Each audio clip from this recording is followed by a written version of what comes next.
And let me talk for a second about what megaliths are. They are massive, giant stone formations that are placed or exist on certain energy lines slash vortexes, and where these stone people are resting are usually some there's usually some level of hyperdimensionality activity in the vortex of these stone people. Hello, aloha, Joanne. So good to see you. It's been a while. I'm glad you're here, darling. So there are megaliths that are really well known, and there's megaliths that are not so well known. The ones in England, for example, are really well known. We have Stonehenge, we have Avebury, and all through Europe, there's a network of stone people referred to as dolmens, and these are less assuming stone formations, but they are have been researched and looked into by highly developed human beings. And there's a sect of master builders that have figured out how to decode these dolmens, these formations, these megaliths. And some of them were vortexes used for specific kinds of healings, specific kinds of reorganization of energy to help with fertility, to help with birthing, to help with healing ailments, stuff like this. So some of these dolmen slash megalith structures have like an on button, so to speak, where you do something to open the energy vortex, and then once the energy vortex is opened, then you can go into certain regions of the energy vortex depending on the kind of healing, the kind of transmission, the kind of intent you have for being there. So that in a gist is very short gist, right? That's a major summation of the of megaliths on this planet. They're different than temples because temples are built, right? Built as in, not that the megaliths aren't built, but it's a completely different level of building, much more ancient, much more, I want to say, untethered. For example, we have the Egyptian pyramids. That's a powerhouse. Those are clearly built. We have the pyramid network that goes all through Central South America. Clearly, those were all built. And this is so throughout Asia and other places. And then you have formations like I mentioned in Stonehenge. Those were clearly all arranged. Okay, they weren't necessarily built. They were maybe quarried and arranged, and they're arranged more in the gill of maybe how we see a crop circle coming to be. Okay, so I've been introduced to many new thoughts around these megalithic stone people, and I find some of them interesting. So I want to share some of those with you guys to see what you think about this. Because as we know, our history is highly manipulated and truncated, and the truncation usually happens to make convenient whatever narrative a particular species is propagating. So, for example, if you talk to somebody that is into the Judeo-Christian narratives, their history is going to start with Adam and Eve in the garden, right? And that arguably could be 5,000 years ago, 3,000 years ago, 10,000 years ago, 20,000 years ago, like this. The Judaic Christian timeline is most often agreed to be about 5,500 years old. And this is the Hebrew calendar that goes from. But we have much older timelines, right? If you keep going back several hundreds of thousands of years, you'll get to the place, even millions of years, you'll get to the place where the narrative starts to tell us that reptilian beings were the first beings to be on this planet. And then if you go back even more millions of years, the first sentient beings were not the reptilians. And I'm not talking about Draco reptilians, I'm just talking about the reptilian template of consciousness. But if you go back even more billions of years ago, there is a history that tells us that the first sentient beings were ant people and fish people. You see? So depending on what narrative is getting propagated, being talked about, they're going to reference a timeline that's convenient to that narrative.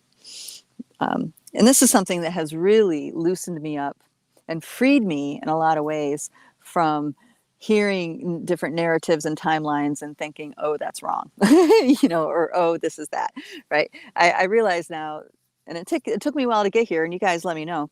It took me a while to get here where I can listen to these different narratives, and I'm just putting it on a spectrum. And when I put them on a spectrum, then most of the time it is in resonance with truth, and it's just it's not covering the larger spectrum. And one being better than the other is not true. It really all depends on the target that you're hitting. What is it that you're trying to? What is it that you're intending to activate inside of humans, inside of their light body, inside of their emotional field, inside their DNA? Okay. So circling back around to megaliths, right? So we have these dolmen structures that are very well known through Europe that have a on-off mechanism to open and close vortexes for a particular intent and purpose. And different dolmens and megaliths are located in different parts of the energy lines. And we were talking about the dragon lines, the different. Now, when I'm talking in a master builder language, they don't say ley lines, because ley lines is an overgeneralization to the actual energy lines that they track into. They track into solar lines, energy lines that go along with the sun. They track into lunar lines that energetically, electromagnetically track with the cycles of the moon. Then you have fire lines, water lines, which are like water veins under the ground. And stuff like this. So they talk about energy lines of an area in a very different way. Ley lines doesn't necessarily have a place as it does in the normal way that the popular idea that we talk about when we talk about energy lines. So what the master builders are discovering is that these megaliths and dolmens are placed perfectly on these different energy lines.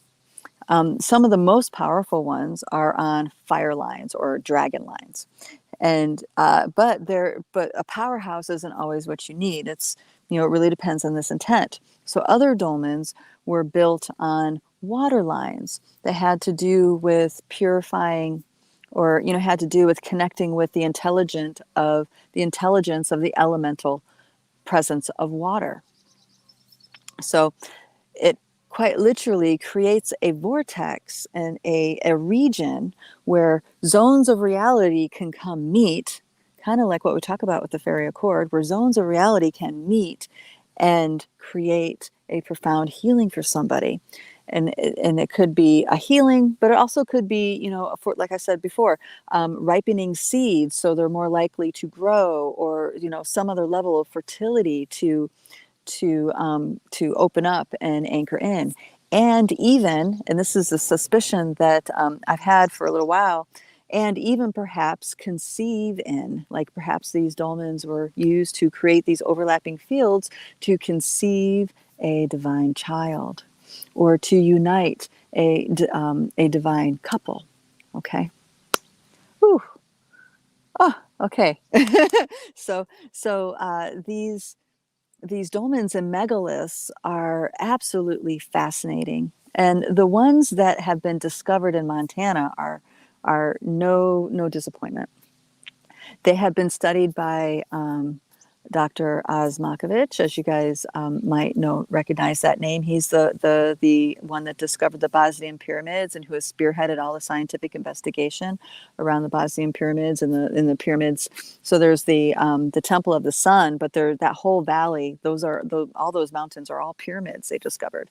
There's even a dragon pyramid that's not in the typical shape; it's in a ridged shape. It's like a long oblong kind of pyramid shape. And he spearheaded the study, and actually is a groundbreaker in a lot of the kinds of instrumentation that's used to evaluate these structures. So he's been invited in to check out the Montana megaliths and has uh, um, and had spearheaded a thorough well, not maybe not thorough. What does that mean, right? Depends how long you're there. But has came in to use some of those diagnostics that he's been using in the Bosman pyramid studies, and brought them here to study the megaliths. And they are finding that they're really powerful vortexes with these formations. The woman that has spearheaded the work is her name is Julie Ryder. I think it's a husband wife team that is propagating the study and exposing these different megaliths to the larger collective mind. So for those of you that want to do your research around that, they do 3-day workshops I just heard about, where they take people into the woods, into the wilderness, to visit these formations. And they're no short track though. They are not the kind where you can just drive up, park in a parking lot, and visit. From what I'm learning is that many of them are like 30-mile hikes into the mountains, one way. So it's definitely a multi-day effort to go in and experience many of these megalithic formations. But she's done a lot of study and has shared pictures and stuff like this. I'm not necessarily in a position to be able to go and hike in, do a 3-day hike in and 3-day hike out, or even do a real, like a 20-mile hike a day. That's not the level of effort that I'm prepared to do. But I am becoming aware that there are many, many megalithic and dolmen structures here in Montana in the mountains that perhaps are even outside the scope of the part that she's focusing on.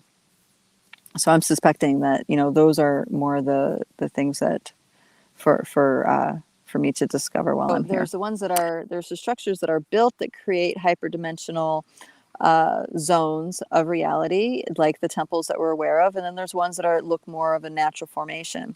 Now, this starts to beg an interesting question, because we've already in humanity and through history, via studies like Graham Hancock and others, I think Anthony West, that they've pretty much blew the lid off the fact that it's this is ET technology that we're looking at, these temples, pyramids, like the pyramids of Giza and ones through Central South America and Asia.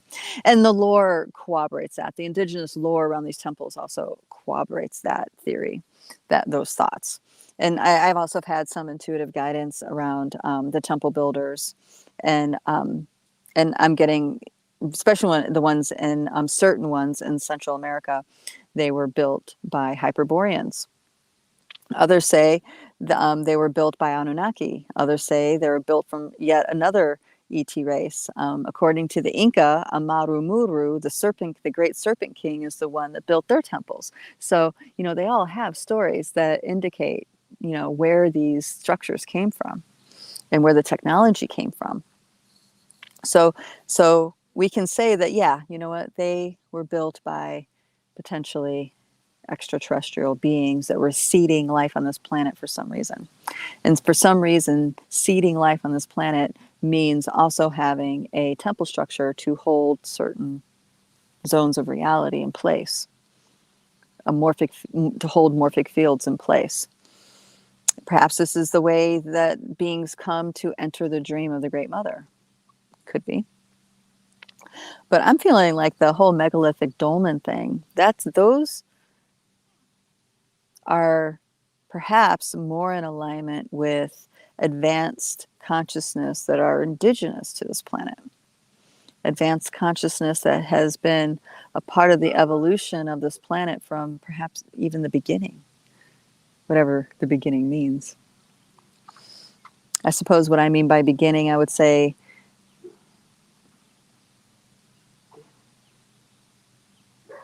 ant people, probably going back to the ant people and fish people,